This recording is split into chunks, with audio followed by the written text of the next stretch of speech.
Hello, this is Judy, and for the next hour, I will be reading from the July 20th, 2026 issue of the Toronto Star on the Niagara Frontier Radio Reading Service. I will do my best to pronounce all names and words correctly, yet please forgive me if I do not. And here's our first article, and it's a Star investigation. And the title is FINTRAC Flags High Risk Canadian Crypto Shops Knowingly Helping to Launder Funds for Organized Crime and Iran Linked Groups. The document from watchdog FINTRAC was written amid an investigation by the Star and media partners into unlawful crypto companies. And this article is written by Emma McIntosh, McIntosh,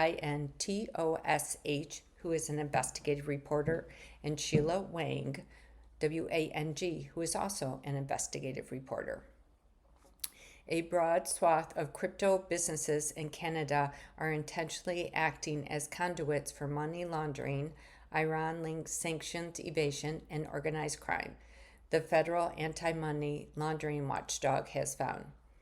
The alarming conclusion is contained in an internal briefing from the Financial Transactions and Reports Analysis Center, FINTRAC, authored around the time the Star and media partners published articles exposing unlawful practices by operations known as over-the-counter OTC cash desk or crypto-to-cash services.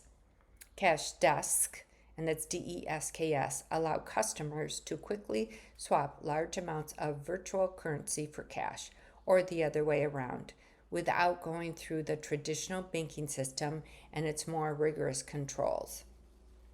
In the memo obtained through access to information legislation, the federal agency concluded with strong confidence that a substantial portion of OTC desks in Canada are knowingly facilitating money laundering, sanctions evasion, primarily linked to Iran, drug proceeds integration, and a variety of transnational organized crime activities inside the loosely regulated world of crypto-to-cash exchanges. An investigation by the Star and the International Consortium of Investigative Journalists, the ICIJ, published the same month as the March 2026 memo, revealed clusters of unlawful crypto exchange shops operating on and around Yonge Street. The investigation also identified 2 Toronto area crypto-to-cash businesses that have used digital wallets allegedly linked to Iran-backed terror groups.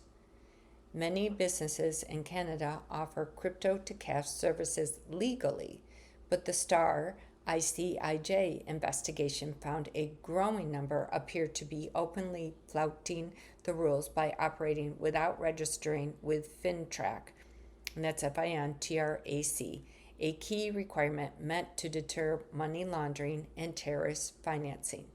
FINTRAC's memo shows the agency did its own internal analysis of the cash desk in the fall 2025, as the Star, ICIJ, and other global news outlets were beginning to ask questions about the proliferation of unlawful crypto-to-cash businesses in Canada.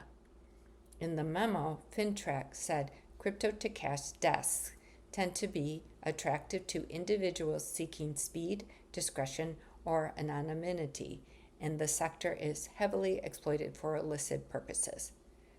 Criminals may prefer cash desks because these businesses often have weaker customer due diligence practices, inconsistent record keeping, or intentionally opaque operations, the report found. They can therefore serve as high-risk nodes that convert bulk cash into seemingly clean crypto or enable off-ramping of illicit crypto back into cash. The unredacted sections of the heavily censored memo did not say how many cash desks FINTRAC looked at for its analysis, nor did they spell out which businesses were included. It noted that between March 2022 and January 2026, these businesses collectively transacted approximately $366 million and conducted 30,000 withdrawals and nearly 40,000 deposits. Two Toronto crypto shops allegedly linked to Iran. FINTRAC would not say whether its analysis included the two Yonge Street crypto businesses the Star ICIJ identified as using wallets allegedly linked to Iran-backed terror groups, adding that it cannot publicly disclose information on compliance actions that may be ongoing or planned in relation to a specific business. The two businesses, Million Exchange and Darvish, and that's DARVISH Exchange, remain legally registered according to the FINTRAC's Registry for Money Services Businesses.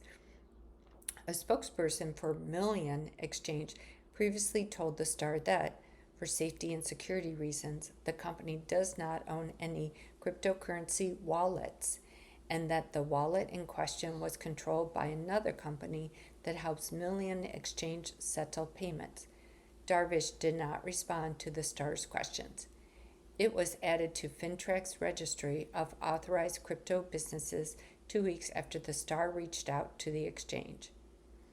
The FINTRAC memo also concluded that crypto-to-cash exchanges were often failing to report suspicious and large transactions as required by Canada's anti-money laundering and terrorist financing law. The majority of the businesses and their registered owners have been flagged by financial institutions for excessive cash deposits and electronic funds transfer activities, the report said. In many cases, FINTRAC found Cash Desk had given the financial institutions false information about the nature of their business. Experts say the Star ICIJ reporting raised questions about the Canadian authorities' ability to adequately enforce anti-money laundering and terrorism financing laws. The memo suggests FINTRAC has been aware of the risks posed by the Cash Desk since at least 2022. Another section is titled Intelligent Gaps, but it is entirely redacted. Dennis Meunier, and that's Meunier, a former deputy director at FINTRAC, said the memo was a signal to the government to do something. If you don't react now, when would you ever react? Meunier said. Gary Clement, a retired senior RCMP investigator who used to manage the force's financial crime program, said FINTRAC's assessment is only useful if it's backed up with heightened enforcement. The bottom line is, if you don't do anything about a situation when it's just starting out, it expands, and that's exactly what happened in this country, Clement said. Canada cracks down on the rogue crypto businesses. After the Star ICIJ investigation was published in March, FINTRAC launched several rounds of crackdowns on crypto businesses, scrubbing dozens of crypto firms from its national registry of businesses legally allowed to provide money services in Canada. FINTRAC told the Star that it has directed a large portion of its assessment activities at high-risk virtual currency dealers and money service businesses since 2025. So far this year, it has revoked the registrations of 123 crypto businesses. In a statement, the agency also said it has forced significant resources on the cryptocurrency sector in the last few years, levying $205 million in penalties on 17 businesses and referring 55 cases to law enforcement, though FINTRAC can't say what specific information it gave to police. It has also prepared 15,000 intelligent packages to assist with investigations in Canada and abroad. Those packages included information about OTC desk transactions that are suspected to be related to money laundering, terrorist financing, and sanctions evasion, the agency said. Finance Minister François-Philippe Champagne said in a statement at that time that the efforts represent a significantly increased pace of action, and our government will maintain this momentum. The minister also vowed to pursue new measures to address risks posed by virtual currency businesses, which can be used to facilitate money laundering and fraud. In response to questions about FINTRAC's memo, Finance Department spokesperson Marie-France Faucher, and that's FAUCHER, said the federal government monitors cryptocurrency-related risks and mitigates them with proportionate preventative measures. This spring, the federal government boosted FINTRAC's funding by $17.9 million to increase the detection and disruption of illicit financing networks linked to organized crime and extortion. The federal government also introduced legislation to create a new financial crimes agency whose mandate includes enforcing Canada's anti-money laundering law with more than $350 million of funding over 5 years, Foster said. The bill has not passed yet, and it's not clear how long it may take for the proposed agency to be up and running. And Emma McIntosh is a reporter on the Toronto Star's investigative team. You can reach her via email, which is her email is emcintosh@THESTAR.ca. Sheila Wang is an investigative reporter for the Star. You can reach her at her email, which is SHEILAWANG@THESTAR.ca. This next article is in the home section, and it's a developing story. The title is Ontario Expands Evacuation Orders North of Thunder Bay as Wildfires Rage. The fire burning north of Thunder Bay is hundreds of thousands of hectares in size and is out of control, according to the provincial government's evacuation notice early on Monday. And this article is written by Danya Yacob, and that's DANIYAHYAQOOB, who's a staff reporter. An evacuation order has been expanded for communities north of Thunder Bay as a wildfire measuring hundreds of thousands of hectares burns out of control. The Ontario government announced the evacuation order at 7 a.m. on Monday, urging people near fires labeled Thunder Bay 36, 54, and 56, and Dryden 34 and 35 to immediately evacuate the area indicated on the attached map. I cannot describe the map. My apologies. The evacuation order was issued due to the evolving situation and increased fire behavior of multiple wildland fires. The Ontario Forest Fires wrote.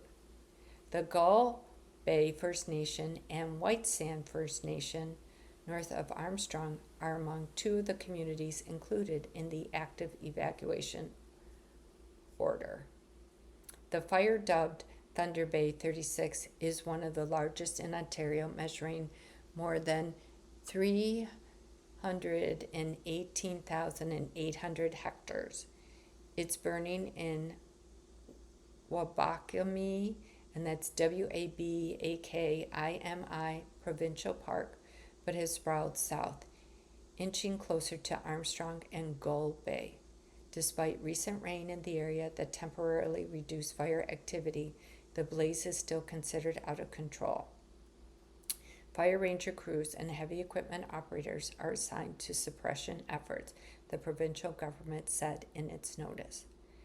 A reception center has been opened at Fort William Gardens in Thunder Bay to support evacuees, but space is beginning to get tight as more and more communities pack up and flee their homes. The Neskantaga, and that's Neskantaga First Nation, have planned another evacuation flight Monday, with evacuees heading to Toronto as Thunder Bay faces limited hotel space. These new evacuations, hundreds of kilometers north of the city of Thunder Bay, are in response to more than 146 active wildland fires raging forests in the northwest region of Ontario. The northeast region, closer to Toronto, is seeing 46 active blazes, including 6 not under control. Last week, northwesterly winds had pushed the smoke from the wildfires down to southern Ontario, blanketing cities like Toronto in an orange haze for a day. An air quality warning lasted several days, ending only on Sunday just before the new evacuation notices in the north. Toronto's Air Quality Health Index rating is a 2 or low risk, with Environmental Canada forecasting much the same conditions throughout the day. And Danya Yokub is a staff reporter with the Star. You can reach her at her email, which is dyaqoob at symbol torstar.ca. Our next article is in the Canada section, and the title is Pipelines and Separatist Threats Testing Canada's National Unity as Premiers Meet in Charlottetown. Healthcare, affordability, public safety, economic growth, sovereignty, and national security are also on the agenda at the annual conference this week. And this article is written by Rob Ferguson, and that's Ferguson of the Queen's Park Bureau. Tensions are tugging at the ties of national unity as Doug Ford, fellow premiers, and territorial leaders gather in the birthplace of Confederation for their annual conference this week. With a referendum on Alberta separatists looming and polls suggesting a resurgent Parti Québécois, and that's Quebecois, could be competitive in Quebec's fall election, premiers will be tackling issues including pipelines, energy development, and further reducing internal trade barriers amid continued pressure from U.S. President Donald Trump's tariff war. The American threat had premiers singing from the same songbook last July when Ford hosted the Council of the Federation and Prime Minister Mark Carney at Deerhurst Resort in Muskoka, but harmony could be more elusive in a waterfront hotel here from Tuesday through Thursday. This is an opportunity for provinces and territories to come together to strengthen our partnerships and advance solutions to the challenges facing Canadians, said Prince Edward Island Premier Rob Lantz, and that's Lantz. The meeting comes days after Assembly of First Nations chiefs vowed to fight Carney's reforms to streamline approvals for major projects if they weaken environmental protections or limit meaningful consultation. First Nations leaders are meeting in Charlottetown on Tuesday as premiers arrive and are scheduled to meet again with the premiers and the Prime Minister in late October. Carney is scheduled to drop in again this year, and security officials will be on alert after protesters in Nova Scotia blocked the vehicles of Premier Tim Houston and his staff from leaving Acadia University in Wolfville after a speaking engagement last week. The RCMP said one person climbed atop Houston's vehicle and smashed the windshield while he was inside with aides, the Canadian press reported. Also on the agenda for the 13 leaders are healthcare, affordability, public safety, economic growth, sovereignty, and national security. Ford is playing those last 3 cards in his plan with Alberta Premier Danielle Smith for a Northern Shield energy corridor from her province's oil hub of Hardisty, and that's Hardisty, a 2-hour drive southeast of Edmonton to refineries in Sarnia, Sarnia. But the idea has raised eyebrows in Manitoba as Premier Wab Kinew, Kinew, who clashed last year with Ford over the latter's threats to ban Gimli made Crown Royal from LCBO shelves, pushes for a pipeline to Churchville for shipping oil out through Hudson Bay. Major nation building projects have to be built the right way, Canoe said in a blunt statement after Ford and Smith announced their proposal during the Calgary Stampede earlier this month. Ontario has suggested the pipeline could include a branch up to Churchville. Ford held his 3,300 kilometer plan, now the subject of a feasibility study done by year's end, as a crucial next step in building a more united, more prosperous, and a more resilient Canada.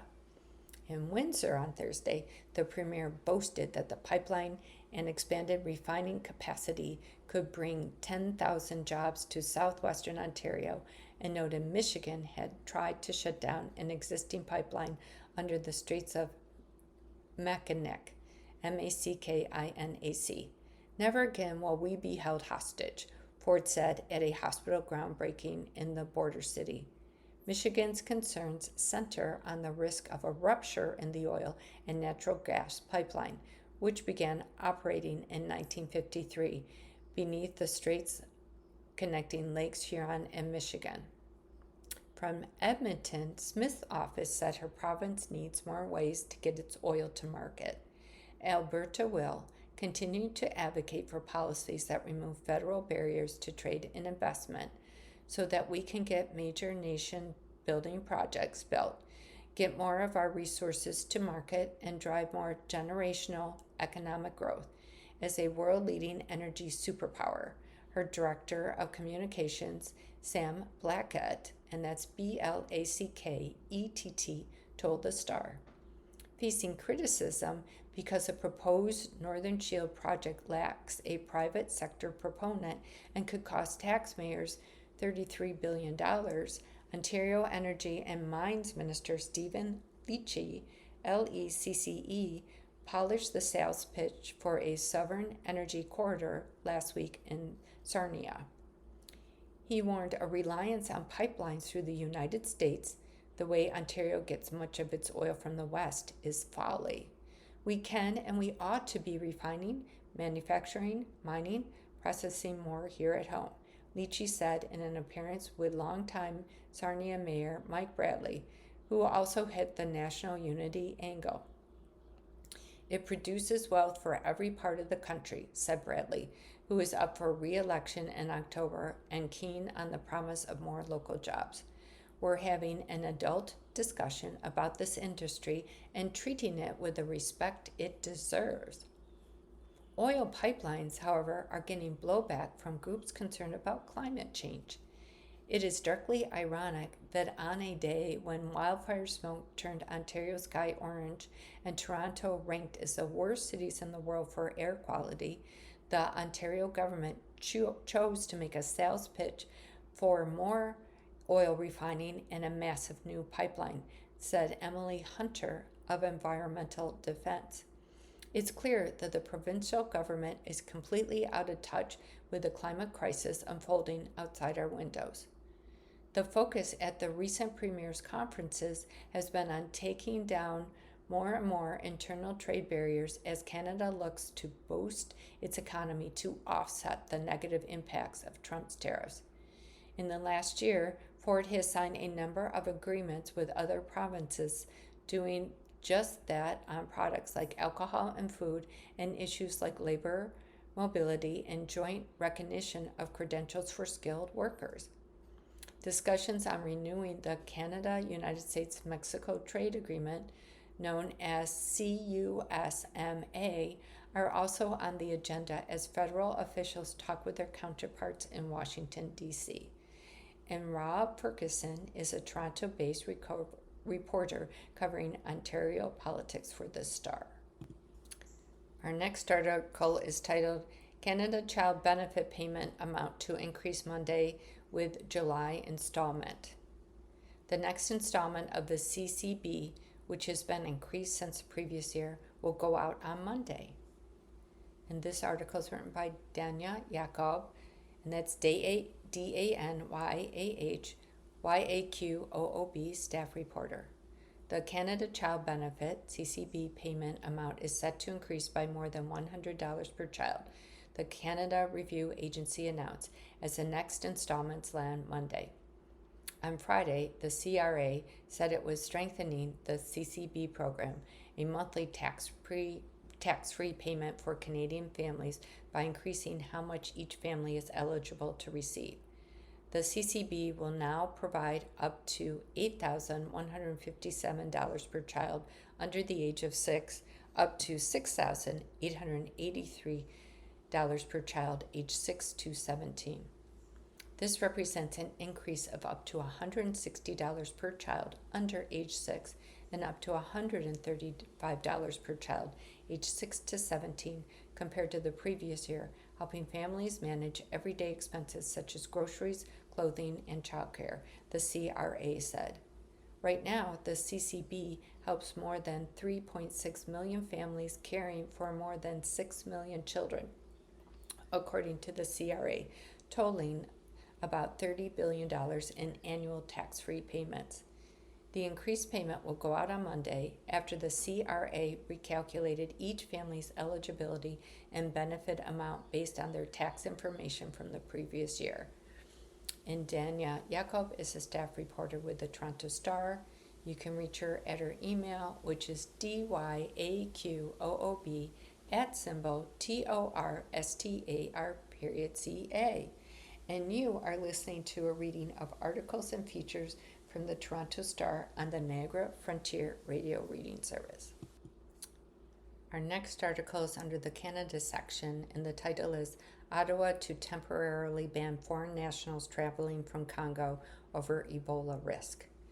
The Public Health Agency of Canada says the new temporary measure will come into effect on Monday night at 11:59 p.m. And this article is written by the Canadian Press.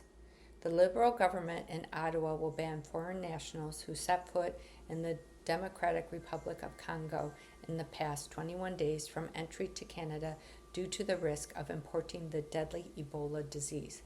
The Public Health Agency of Canada said on Sunday the new temporary measure will come into effect on Monday night at 11:59 p.m. Eastern Standard Time.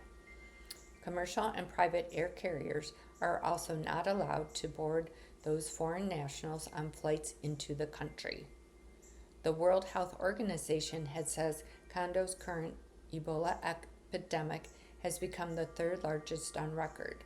The virus causing the disease has spread rapidly, resulting in more than 2,100 reported cases and 864 deaths. The Canadian government said it's taking a cautious approach as it tightens border restrictions, even though the overall risks remain low to Canadians.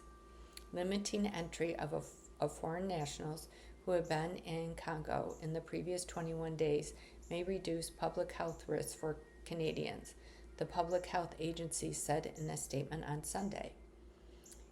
It said the move is being put in place to increase the effectiveness and sustainability of border measures that can safely process travelers arriving in Canada, including our returning humanitarian workers. The new travel ban will not apply to Canadian citizens or permanent residents who must quarantine on arrival for 21 days if they've been to Congo, Uganda, or Southern Sudan. That quarantine measure, which has been in effect since May 30th, expires on August 29th.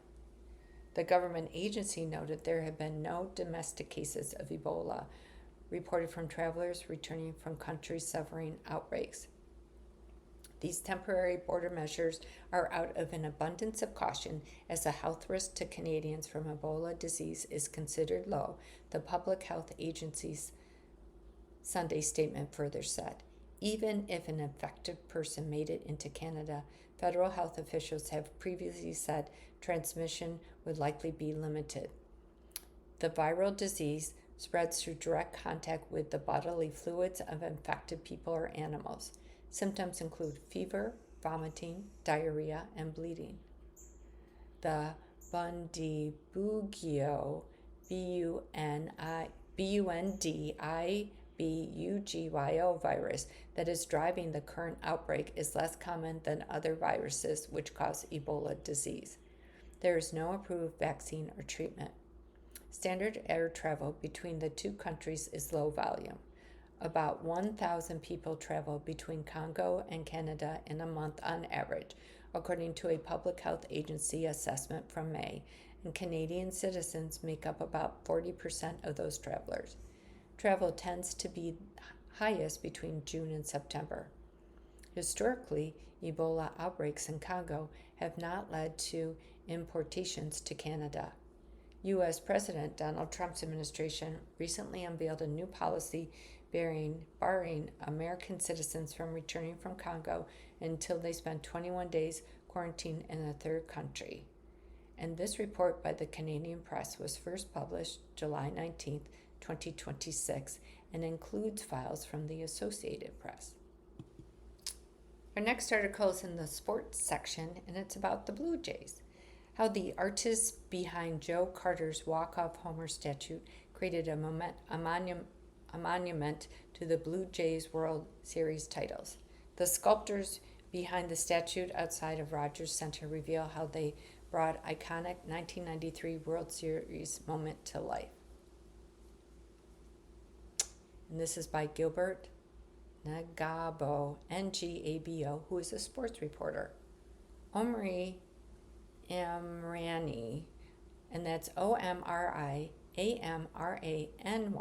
could sense a familiar emotion rising when the curtains fell Saturday, revealing the 15-foot tall statue of Blue Jays legend Joe Carter outside Rogers Center, capturing the immortal moment of his walk-off homer to win the 1993 World Series.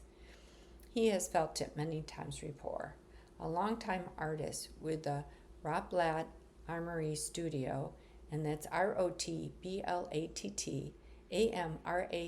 Studio, he has spent countless hours helping to create statues of dozens of sport icons across the globe.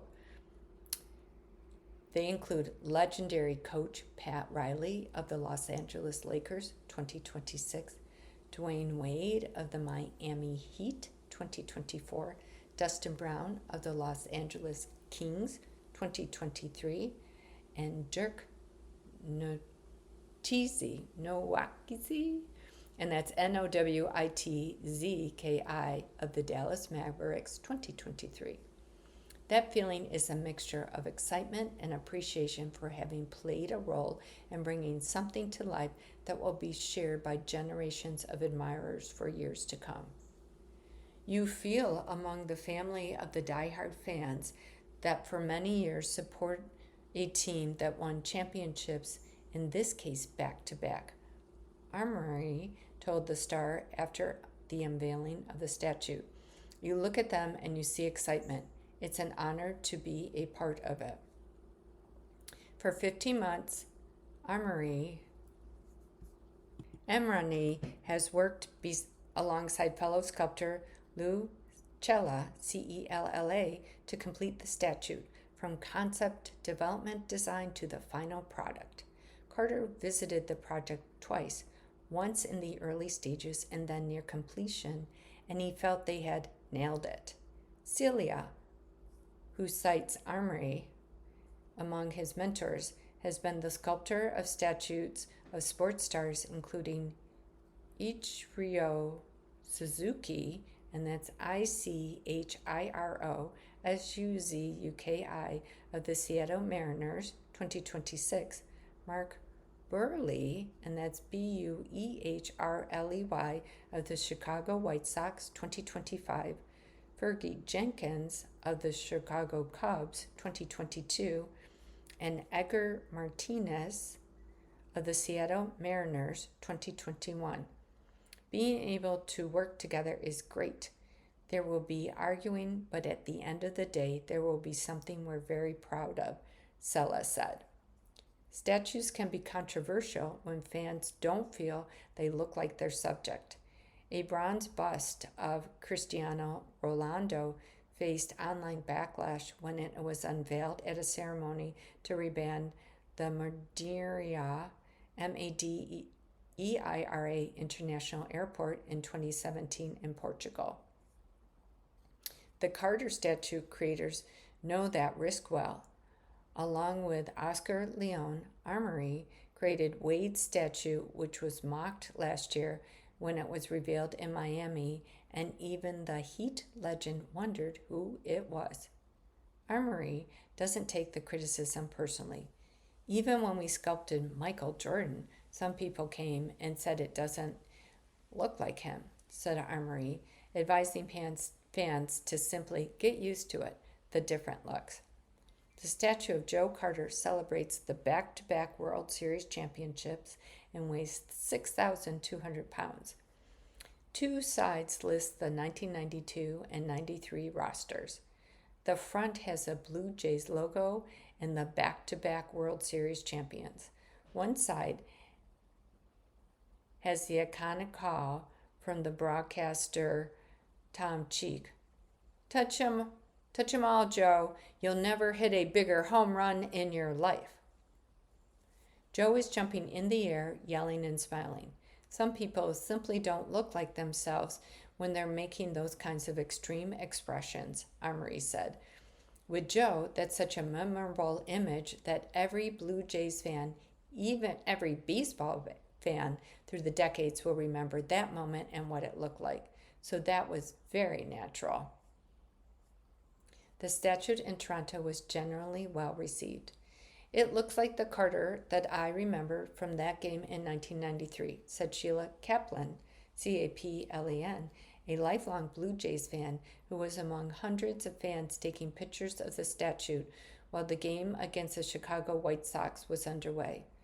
Unlike many statues I've seen, I'd say the creators did an amazing job on it.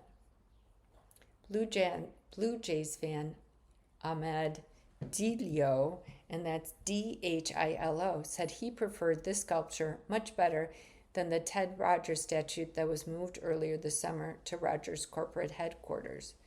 Even online, most fans were positive. It's been a dreadful season for the Blue Jays, but they did a great job with the ceremony honoring the 1992 and 1993 World Series championship teams, the Joe Carter statue unveiling, and giving Carter his own specialized home run jacket. Blue Jays fan Carl Robinson posted on X. Celia said he and Armory were trying to capture the personality. Everyone will know who it is, and we wanted the Blue Jays fans to look at this and feel like they're seeing his personality come through. And Gilbert Nagabo, NGABO, is a Toronto-based sports reporter for The Star. Here's an article under the business section, and the title is Union Representing More Than 5,000 Salaried Workers at Ford Motor Ratify New Deal. And this article is written by the Canadian Press. The union representing more than 5,000 hourly workers at the Ford Motor Company of Canada says members have overwhelmingly voted in favor of a 3-year deal with the automaker. Unifor says in a statement that members covered by the master agreement voted 74% for the deal, while members at two locals respectively voted 97% and 100% in favor. The statement says employees will receive a general wage boost of 9% over the length of the deal, among other increases. It also says that Ford is announcing investments worth $1.25 billion across its Canadian manufacturing operations. Bev Goodman, president and CEO of Ford Canada, says in a separate statement that the agreement recognizes the skills of the workers while reinforcing the company's 122-year-long commitment to Canada through its investments. Unifor National President Lana Payne, and that's Payne, calls it a strong agreement that delivers real gains and much-needed stability despite unprecedented challenges facing Canadian auto workers and the industry at large. There are many who counted us out, who wrote our history, our auto workers, and our union off, Payne said in the union statement. This round of auto bargaining was about making progress for our members, but also it was about sending a message that we were not going anywhere, she added. Unifor said the deal, which will come into effect on September 21st, includes a $10,000 ratification bonus for eligible full-time permanent employees and a bonus of $2,000 for temporary employees. Other elements include benefit improvement and boost to retirement programs, including higher pension benefit rates. The agreement also renews what the union calls a no closure agreement and program commitments at all Ford facilities, including a third shift at the engine plant in Essex, Ontario, forecasted for 2029. Ford said its $1.25 billion in planned investment that's part of the agreement includes an additional $700 million to maximize 5.0 liter engine production at Essex engine plant, including a forecasted third shift. It will also support continued expansion and production of the 7.3 liter engine in Essex, Ford said, as well as a previously planned $555 million for the Oakville Assembly Complex. Negotiations began on June 22nd, coming at a time when deals at all three of the big American automakers were set to expire. The union opted to negotiate with Ford first, a move similar to the one it took during the last round of talks in 2023. This report by the Canadian Press was first published on July 19th, 2026. Our next article is under Money Coach, and it is an opinion article. Which kind of pension is best, defined benefit or defined contribution? And this article is written by Laura Grady, who is a personal finance reporter. And Laura Grady is a personal finance reporter for The Star. You can reach her via her email, which is lgrady @THESTAR.ca. Question. I've heard that one type of employer pension is better than the other. What's the difference? Answer. There are two main types of employer pension plans in Canada, defined benefit and defined contribution. With a defined benefit pension plan, your employer will pay you a regular income after you retire. You and your employer both contribute to the plan, and your contributions get pooled into a fund. You don't have to make any investment choices. Your employer or pension plan administrator will invest the money and manage the fund. The income you receive upon retiring is a set amount that's typically calculated based on your salary, the number of years you contributed to the plan, and other factors. The amount doesn't depend on how well the investments perform.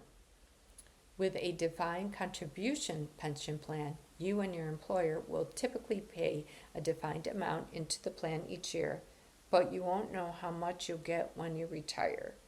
The amount you'll receive will depend on how the defined contribution plan is managed and how the investments perform. The main difference between the two pension plans is who bears the investment and longevity risk, says Sebastian Betermeier, and that's Betermeier, an associate professor of finance at McGill University and the executive director of the International Center for Pension Management. In a defined contribution plan, the value of the pension may fall because of poor investment performance, or the employee may outlive their retirement savings. Biedermeier says, by contrast, in a defined benefit plan, the employer guarantees a predetermined pension throughout retirement and therefore bears these risks. With a defined contribution plan, you usually have to put your money in an annuity or a locked-in registered retirement plan, locked-in registered retirement fund, or a combination of the two when you retire. You may be able to take the money in cash if it's lower than a specific amount. You may also have the option to reinvest some of the money in another financial plan, but it will depend on your age and the terms of the plan. A defined benefit plan offers greater financial security for employees because it provides a stable, lifelong source of income. Biedermeier explains, It may also be more cost effective as the employer is responsible for administering the pension and investment decisions are typically managed by professional fund managers. A defined contribution plan offers greater flexibility and portability, Badermeyer says, which makes it more attractive for employees who frequently change jobs or who already have another reliable source of retirement income. Defined benefit plans are increasingly rare in the private sector. For employees who have access to one, a defined benefit plan generally offers more predictability and security, but the right plan depends upon your career path and financial situation. And Money Coach is a bi-weekly feature that helps Canadians find helpful solutions to personal finance challenges. This next article is about Ontario, and the title is As Wildfires Rage Around Them in Northern Ontario, These Elders Are Holding Their Ground. This is our community. Community members spoke to the Star at the largely deserted reserve, home to more than 300 residents in homes lined up in a two-street grid on the lakeshore. And this article was written by Mark Ramsey, R-A-M-Z-Y, of the Ottawa Bureau. When raging wildfires forced Gull Bay to evacuate back in 1980, Melvin Shonias, S-H-O-N-I-A-S, saw the thick black smoke suffocating his community and took off. But his mother, as neighbor Rod Wigwas, W-I-G-W-A-S, tells it, was the only person who refused to leave. She said, "I'm not leaving, because if I leave, then I'm giving Mother Nature permission to burn it," Wigwas told the Star on Sunday. Using his truck keys to sketch a map in the gravel, Wigwas traced that fire's path around the First Nation located nearly 200 kilometers northwest of Thunder Bay. It came close, but it just missed. Over 4 decades later, the memory is top of mind for Shonias, S-H-O-N-I-A-S, 70, and his older brother Sam, 79, who are among roughly a dozen people, mostly elders, who refused to leave Gull Bay when hundreds evacuated earlier this week. The more than 190 wildfires are now burning in northern Ontario are among an estimated 1,000 blazing from coast to coast. They have sent smoke spewing across a swath of North America, including Toronto, which at times last week experienced the worst air quality in the world. On Sunday, there were reports that wildfire had destroyed much of the Whitewater Lake First Nation, a community some 250 kilometers north of Thunder Bay. At least 10 First Nations in Ontario have been evacuated. In Gull Bay, meanwhile, what might appear from the outside to be a stubborn refusal to listen to orders reveals itself in conversation as something more complex. As wildfires and other extreme weather grow more frequent and intense, Indigenous communities who are disproportionately affected are grappling with twin legacies shaping their choices: generations of knowledge passed down about living on the land and generations of trauma from decisions made without their input. There are also more practical realities for the few people still in Gulf Bay. The nearly 200-kilometer drive to Thunder Bay is expensive. The city is already stretched beyond capacity with evacuees, a situation that risks separating more families, and some elders say the smoke in the city is worse on their aging lungs than it is at home. There's no smoke here compared to Thunder Bay, Shonias, a longtime firefighter, observed as he looked into the distance out to Lake Nipigon, Nipigon. More simply, though, he feels it's where they belong.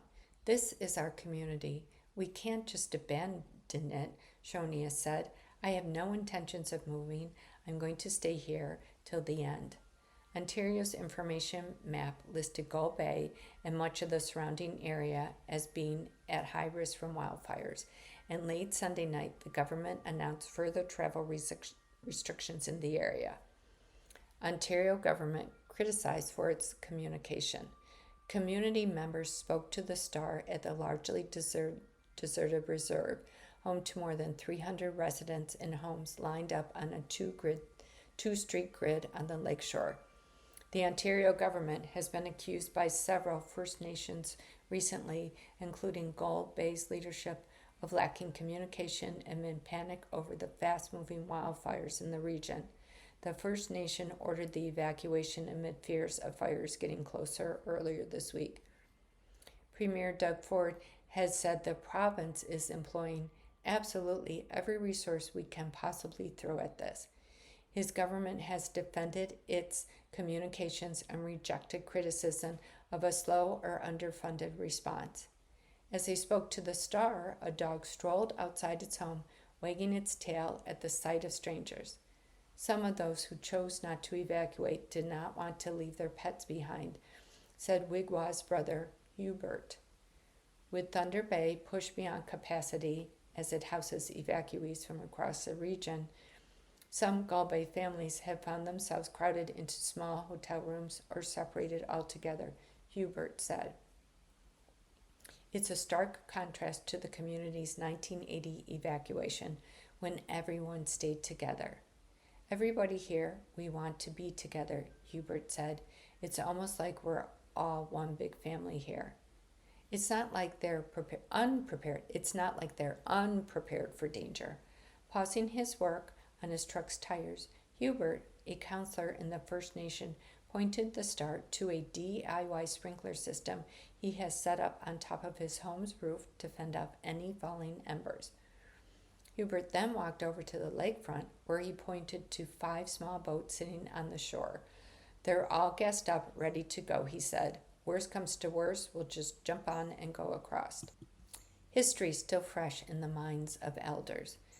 Driving along the back roads was a short trip away from the reserve, Wigwa says. He makes the trip between Thunder Bay and Gull Bay to monitor the fire threat out of concern for his community. He explained how after the 1980s, the Ministry of Natural Resources used aerial seedings to replant trees, which he said grew further apart and created one of the biggest hazards in northwestern Ontario. He said the community also wasn't provided with support for fire suppression. They're passing the buck. It's a situation that shows just how disconnected governments have been from the reality on the ground, Wigwas said. We know the roads because we go on them every day, he said. The people that come from MNR, they come from the city, and they come here thinking they know everything. You can have all the degrees and write all the reports you want, but that's why local content is very important. It's in the surrounding forests where he grew up hunting and trapping, everything from rabbits to beavers and beavers to moose. Now, he joked, the young people in the community don't have the patience for it anymore. As he drove, he spoke in detail about the history of the area, its rich gold and uranium deposits that attracted settlers, how the wind tells you where the storms and fires are coming from decades of injustice and mismanagement have left communities like his dependent on government support. He teared up talking about his family's generations-long fight to preserve their Ojibwe language. It's tough enough to talk about stuff like that, he said. We still carry the pain every day. Back in Gull Bay, Shonius admitted that the nearly empty reserve feels a bit lonely. But there is one unexpected upside. Once everybody left, I kind of felt it was quiet and peaceful, Shonius said. I've never felt like that for many, many years in my lifetime. And Mark Ramsey is a federal politics reporter in the Toronto Star's Parliament Hill Bureau. You can reach him via email, which is mramzy@THESTAR.ca. Our last article for today is under the GTA section, and the title is The TTC Launches Streetcar Camera Pilot Monday to Catch Drivers Illegally Passing Open Doors. Program will use AI and thermal cameras on 5 Toronto streetcar routes in a bid to catch dangerous drivers. And this article is written by Daniel Yokup, and that's YAQOOB, who is a staff reporter. The TTC is equipping some streetcars with cameras in a new pilot program to see if the technology can help catch road users who illegally pass open streetcar doors. Starting Monday, 4 streetcars will be equipped with Gatekeeper Systems technology. The BC-based company says it uses AI, video analytics, thermal cameras, and mobile data collectors to create a safer transportation environment. The camera-clad streetcars will operate on 5 mixed traffic routes, including 501 Queen, 506 Carlton, 504 King, 511 Bathurst, and 505 Dundas for the next 9 months. The TTC said it chose the routes to allow the cameras to calibrate to typical and unique stop configurations. During the pilot, the cameras will measure how often illegally streetcar passing occurs, the TTC said in a release on Friday. 141 people hit by vehicles while boarding or exiting. According to the TTC's own data, between 2014 and 2024, 141 people were hit by vehicles while boarding or exiting streetcars. Additionally, TTC customers and operators witness and report multiple violations and near misses every day, the TTC said. The pilot program is years in the making. In 2017, the TTC board requested changes to the Highway Traffic Act to allow for camera monitoring. The changes were greenlit in 2022, making way for the program. Currently, under the Highway Traffic Act, it's illegal for road users, including drivers, cyclists, and e-bike and scooter, to pass the open doors of a streetcar when it is stopped. Anyone found guilty of the offense could be fined up to $183.25 and receive 3 demerit points. Tickets won't be issued during the testing period. After testing the camera's proficiency, it will be decided whether they can be relied on for automated enforcement. Tickets won't be issued as part of the pilot program, the TTC confirmed. This pilot is another way we are modernizing the TTC and using technology to improve safety. TTC CEO Mandeep Lali, Lali, said in a press release. Mayor Olivia Chow also signaled her support for the important pilot. And Danielle Yokup is a staff reporter with the Toronto Star. You can reach her at her email, which is DYAQOOB@TORSTAR.ca. And you have been listening to a reading of articles and features from the July 20th, 2026 issue of the Toronto Star. Your reader has been Judy, that's me, and it has been such a pleasure and honor to read to all of you. Please take care of your amazing selves and have a wonderful day, and thank you ever so much for listening.